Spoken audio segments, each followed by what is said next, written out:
Years ago, I was speaking at an evangelistic event in Baltimore, Maryland, and I was told that there was a very vicious atheist who had his PhD from Johns Hopkins University and been an engineer for 30 years, really hated Christianity, and a person was going to bring his boss to this little evangelistic gathering where I was going to be sharing my faith.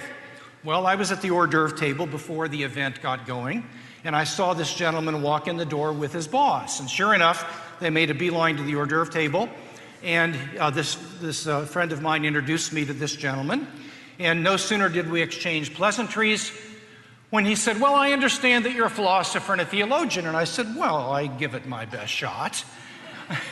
And he said, "Yeah," he said, "I used to be interested in that myself when I was a teenager, but I've outgrown it now because I realize now that if you can't test it and quantify your data and measure it in the laboratory, it's nothing but a bunch of idle speculation and hot air." Well, I let him go for about another 2 minutes.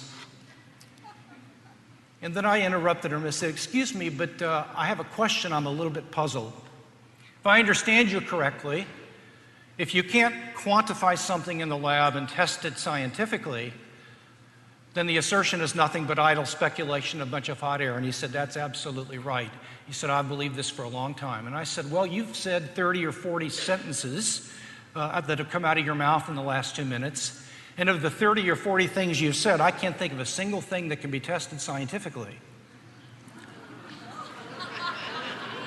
I said, "If I'm wrong, would you show me which statement you've made that is scientifically testable? But if I'm right, you see my dilemma? What you've been saying for the last 2 minutes is nothing but a bunch of..." He changed the subject very quickly. But the point is that when people tell you that science is the only way we can know things, or it's the only thing that's true, that statement can't be true and it can't be known to be true. And so statements like this are false.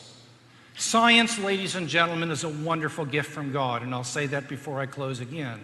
But it is only one way of knowing reality. It's important, but there are many ways to know reality outside of science. And the statement that science is the only way we can know reality is not itself something that can be known by science. And it is a self-refuting claim.